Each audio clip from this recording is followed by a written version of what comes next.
Boa noite, não sei se me ouvem. Ouvimos-la Bem, perfeitamente agora, sim, sim. obrigada. Sobrou para mim uma tarefa muito difícil, que é tecer considerações finais de um seminário que foi riquíssimo e com muitas prelatoras brilhantes, com muitas contribuições riquíssimas. Então, eu vou humildemente tentar sumarizar tudo o que foi dito e ver se chegamos a consensos que foram tratados e bem espelhados durante toda a tarde nessa discussão. Então, vamos primeiro agradecer a nossa host.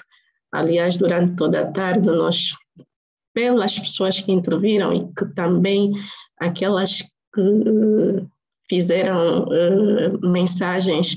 Eu estou acompanhando de perto as mensagens que estão a ser escritas pelas participantes ou pelos participantes, porque também temos aqui alguns homens, embora somos maioritariamente mulheres.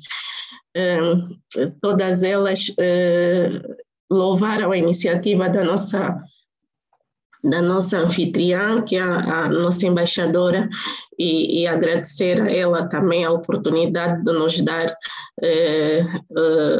a palavra nesse fecho de um evento tão eloquente e com um tema sempre muito atual, que é a mulher.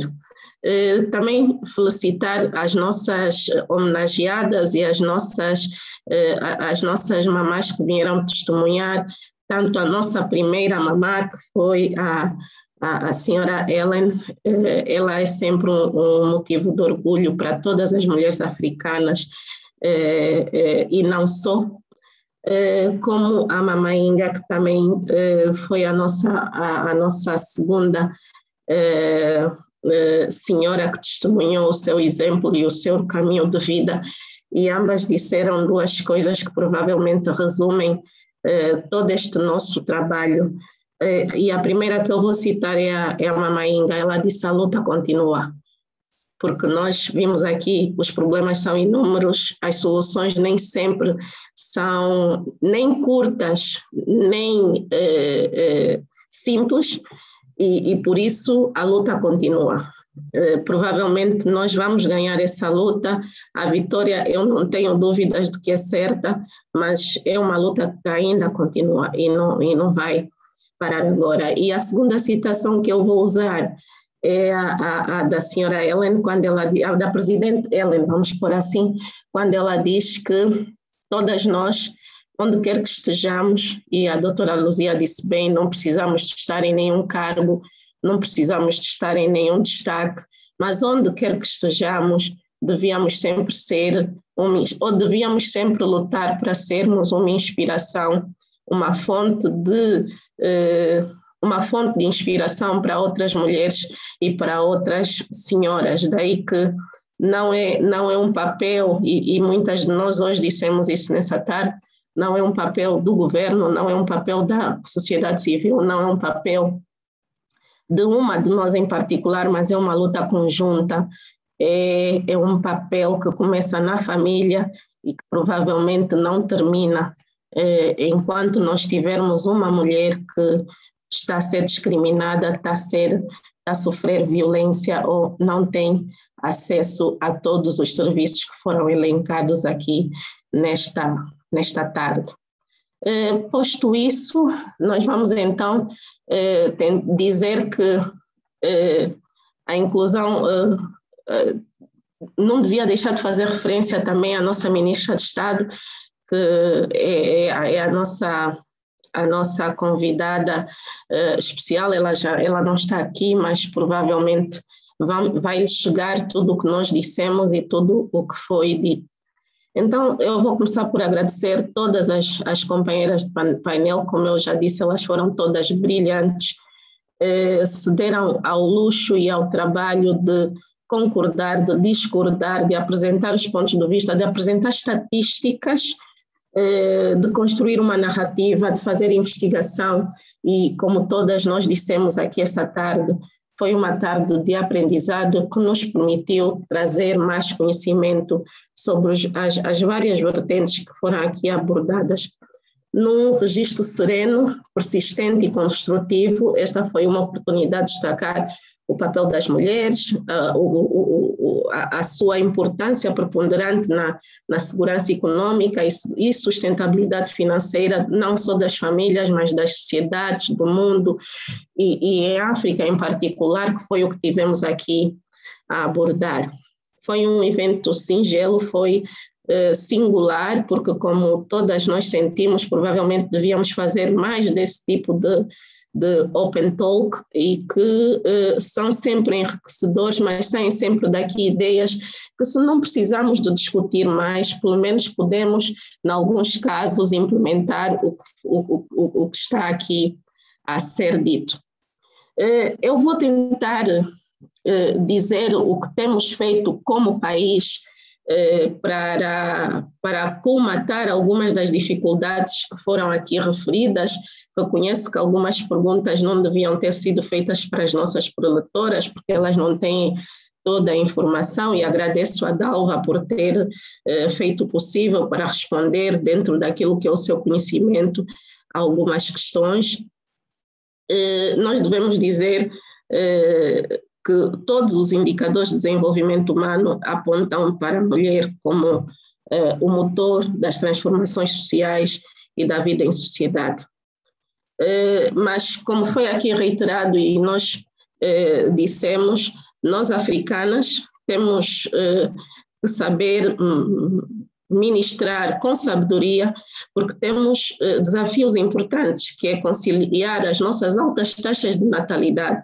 E aqui devemos abrir um parênteses, que todos os países africanos estão todos os dias a lutar para ter cada vez menos taxas de mortalidade. Quer dizer que isto culmina com uma taxa de crescimento populacional muito elevada. A África tem neste momento a população que mais cresce, embora o nosso crescimento e desenvolvimento como economias, quando nós andamos 2 para frente, recuamos 3. Nós, como economia, estávamos a ir muito bem até 2 anos atrás, e depois acontece-nos uma Covid, acontece-nos recessão, acontece-nos um retrocesso nos preços das nossas principais commodities nos mercados. Então,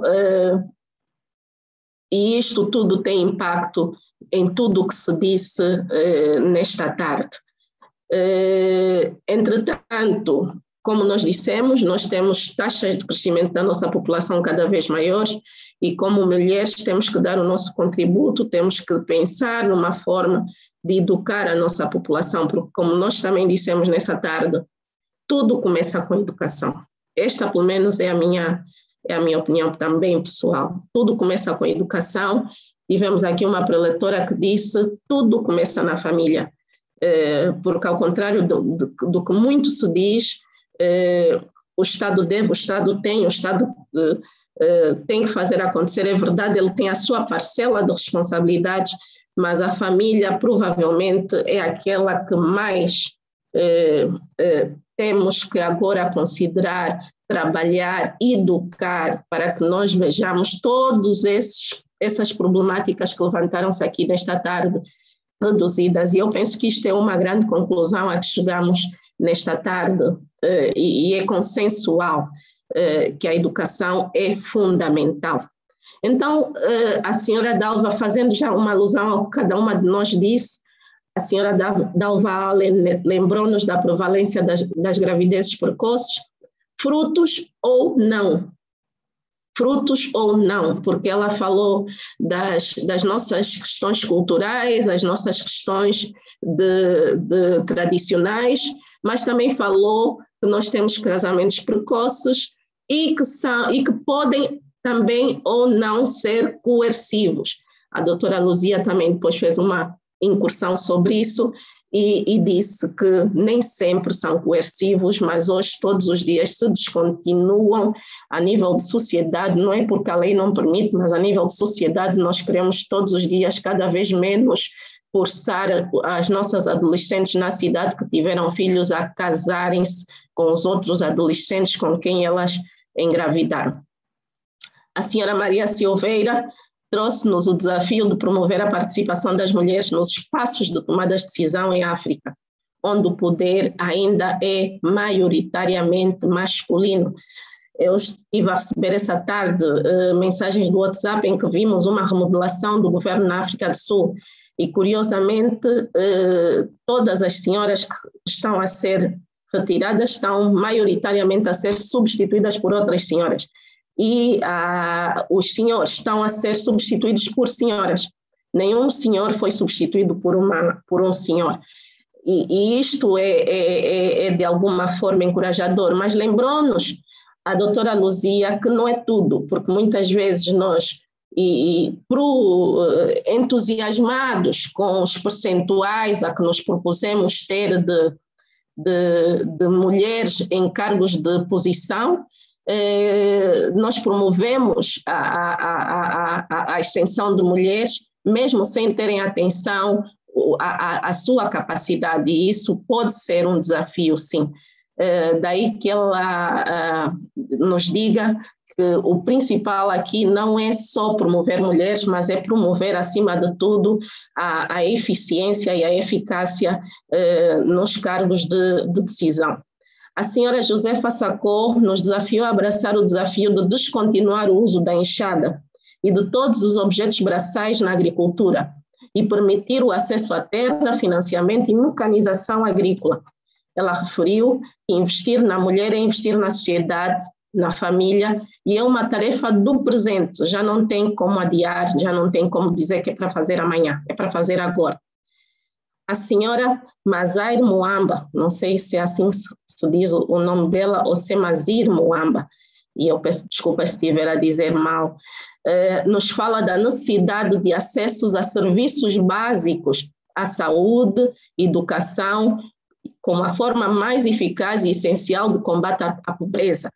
Ela também fala que deve ser, sim, promovida a discriminação positiva em relação à mulher e o acesso aos cargos de chefia. Eu, nesta questão, tenho um bocadinho mais a opinião da doutora Luzia Inglês. E a senhora Luzia Inglês nos informa que o acesso à justiça só é eficaz se ela for universal, ou seja, todos têm que ter o direito a ir a um tribunal, obter resoluções justas, efetivas e tempestivas das suas questões. Ela sublinha porque, se não forem tempestivas, elas também não têm nenhuma eficácia, não têm nenhuma relevância, não têm nenhum impacto sobre as nossas vidas enquanto mulheres, e continuaremos a estar no mesmo sítio onde estamos.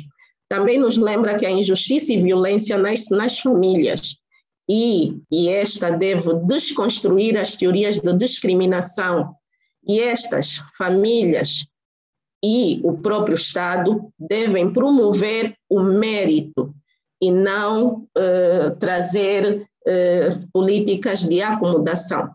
Como mulher, devemos promover a nossa própria igualdade e independência, mas mantendo a nossa essência, porque, como eu própria costumo dizer, as mulheres, os homens, feliz ou infelizmente, não vou aqui nem sequer entrar nessa polêmica, mas eles nem têm partos, nem dão de mamar. Então, por mais que nós nos emancipemos, eles não conseguirão fazer coisas que só nos cabe a nós fazer. E a doutora Luzia fez uma incursão também sobre isto, e o testemunho da doutora Inga, da General Inga, é melhor chamá-la assim, também nos lembrou um bocadinho deste facto. Então, feita esta súmula daquilo que eu percebi, que foram as várias intervenções nessa tarde, devemos dizer que, e entrando um bocadinho mais para aquilo que são os acessos aos serviços financeiros, nós devemos dizer que em várias partes do mundo, com particular ênfase para a África, o acesso das mulheres aos serviços financeiros ainda é em menor quantidade que os homens. E com a pandemia, esta realidade ficou muito mais exacerbada. Nós hoje sentimos que as mulheres, os pobres estão mais pobres, as mulheres pobres ainda estão muito mais pobres, porque exacerbou-se essa diferenciação. De acordo com o Banco Mundial, 70% das mulheres africanas são excluídas dos serviços financeiros, ou não podem, não têm acesso a eles, tais como poupança ou conta-ordem, empréstimos, depósitos, créditos e outros serviços do sistema financeiro não se adequam às mulheres africanas, elas não têm acesso a elas. De acordo com o INE, as nossas estatísticas, 51%, as mulheres são 51% da nossa população, e se contamos que 51% da nossa população está excluída desses serviços, nós estamos a falar de uma franja ainda significativa. Daí que o Executivo angolano tenha dado sempre um ênfase muito grande à inclusão financeira das mulheres. E eu lembro que o primeiro ensaio de microcrédito, na altura, foi o Banco Sol que fez, com o apadrinhamento do BPC, e na altura estas instituições preferiam dar o microcrédito às mulheres, porque elas eram muito mais certas e rigorosas nos atos de pagamento e de reembolso do dinheiro que recebiam vis-à-vis os seus parceiros nas mesmas condições. Também devemos frisar que esta é uma preocupação da Agenda 2030 das Nações Unidas, constituída pelos 17 Objetivos de Desenvolvimento Sustentável, com respaldo para o Objetivo de Igualdade no Gênero, que é o de empoderar as mulheres e raparigas.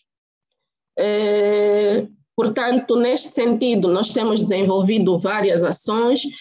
Eu não vou falar do Masfamo, porque há muito que se lhe diga, e a doutora Luzia lançou-nos uma provocação, provavelmente um bocadinho mais tarde eu vou vou dizer o que penso do que ela referiu sobre o Masfamo. Mas agora eu queria citar o que como o governo tem feito, ou o que é que o governo tem feito para que todas essas problemáticas, e aqui algumas das nossas colegas de painel e de seminário levantaram essas questões. Está bem, não, são esses os problemas, e o que é que nós, como governo de Angola, exatamente temos feito? Bom, o mais recente que nós temos de exemplo de inclusão financeira são as nossas contas Banquita, onde eu já desafiei, inclusive o governador do banco, a que não só a Zungueira, a Nossa Senhora do Mercado, a Camponesa tenha a conta Banquita, mas como também tem acesso ou como é que nós chamamos essa máquina? A máquina de pagamentos, o multicaixa, não é o multicaixa, é o...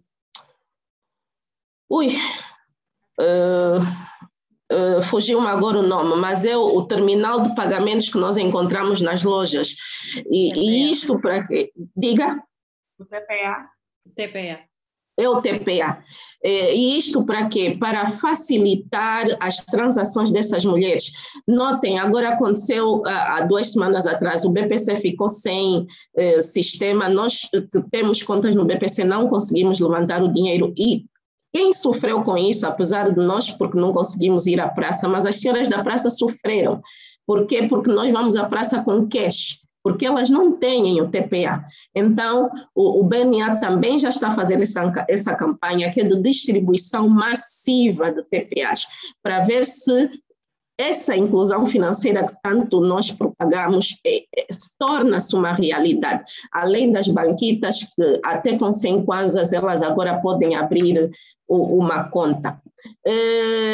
Depois, nós também estamos a falar que há vários programas do Ministério da Ação Social que é destinado à literacia e inclusão financeira das famílias dos grupos mais vulneráveis. Estamos a falar principalmente da mulher.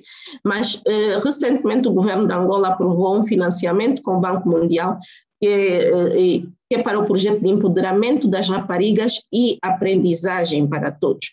Este projeto orgulha-nos muito porque é um projeto destinado à jovem mulher, é um projeto destinado às raparigas, porque no meio rural elas desistem da escola muito cedo, pelas mais diversas dificuldades, nem vamos começar aqui a elencar. Então, esse projeto tem como principal objetivo trazer as raparigas de volta para a escola, seja qual for os impedimentos que as estejam a prevenir de continuar a estudar neste momento. E isto, para mim, é fundamental, ou para nós como governo é fundamental, porque nós chegamos à conclusão neste seminário que tudo parte da educação. Uma mulher educada não tem filhos tão cedo. Uma mulher educada não cede à pressão da sociedade para se casar em tempo ultra recorde para poder ter filhos. Uma mulher educada não cede a cantigas do primeiro namorado ou do amante ou do... A educação da mãe, primeiro, porque é como se disse aqui, nós como mães temos responsabilidades de passar essa educação para os nossos filhos. E depois das próprias meninas é fundamental. Então, se as meninas não têm acesso à educação, elas engravidam mais rápido, elas engravidam mais cedo, mas pior do que isso, elas perpetuam o ciclo porque elas próprias não têm como dar mais para os filhos ou para as meninas que vão ter. Daí que para nós esse projeto com o Banco Mundial seja providencial e seja de uma urgência muito grande. Nós temos um projeto que no meio rural é para benefício de todos, mas a mulher tem sempre o seu pendor porque ela é também uma provedora no meio rural, que é o MOSAP 2, é também um projeto financiado com o Banco Mundial, e o Banco Mundial ele próprio ficou tão surpreendido com os resultados do MOSAP que não só renovou o contrato de financiamento, ou está em vias de renovar o contrato de financiamento com Angola, como quer replicar o que está a acontecer no meio rural com o MOSAP em Angola para outros países da África. Portanto, o MOSAP vai ser replicado para outras províncias do país e o Banco Mundial quer trazer os outros países africanos para copiar o que está a acontecer em termos de financiamento à microagricultura rural e ao pequeno produtor, onde nós sabemos que a mulher tem uma ação participativa, uma ação ativa muito grande. O Cuenda dispensa apresentações, é um programa que está a ser promovido amplamente pela nossa mídia, portanto todos conhecem, mas eu queria falar aqui de um dos eixos do Cuenda, que é, porque e eu vi algumas questões que foram, nós estamos a dar dinheiro, mas esse dinheiro não dura e é pouco, nós devíamos promover mais o acesso ao microcrédito destas mulheres no meio rural. E o Cuenda tem um braço que é este, o Cuenda tem 3 ou 4 braços, e o mais conhecido são as transferências sociais monetárias, mas um segundo braço que também é muito usado, mas que quase não é tão promovido, é a inclusão produtiva das famílias. E nesse braço, o dinheiro que lhes é dado não é propriamente para eles se alimentarem, não é propriamente porque eles são muito pobres, mas é para promover pequenos negócios dentro do seu meio para que lhes deixem menos dependentes das transferências produtivas. Então, é pouco dinheiro, é verdade, mas tem esta finalidade. Daí que é também algo que o governo está a pensar. E depois temos, claro, o microcrédito ou o pequeno crédito que o FACRA está a fazer com pequenas instituições de microcrédito que são destinados mesmo a pequenos empreendedores. Neste momento estão aplicados aproximadamente 4 mil milhões de kwanzas, distribuídas por várias instituições, por 4 instituições de microcrédito que têm a missão de financiar a célula mais pequena do empreendedorismo. Portanto, este é o caminho que nós estamos a fazer. Alguns dirão é muito pouco, é verdade, mas nós estamos a fazer, nós estamos, e eu defendo sempre que as grandes caminhadas não se defendem, não se começam em velocidade, elas começam-se com passos, e são passos que alguns podem considerar insignificantes, mas que dentro do meio rural, dentro do meio onde eles estão a ser aplicados têm impactos fundamentais. Eu estive a semana passada em Malange e o governo de Malange, sem ser com o governo central, está com uma iniciativa que se chama Jovem Agricultor, ou Agricultura Jovem.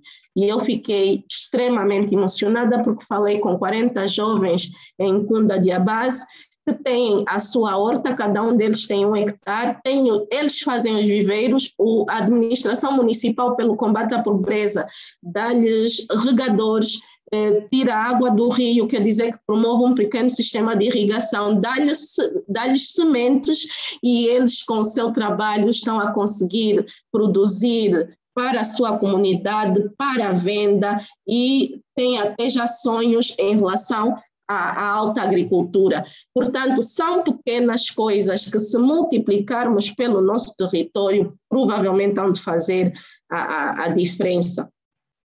Mas elas têm que acontecer, elas têm que ser feitas e elas têm que dar resultados.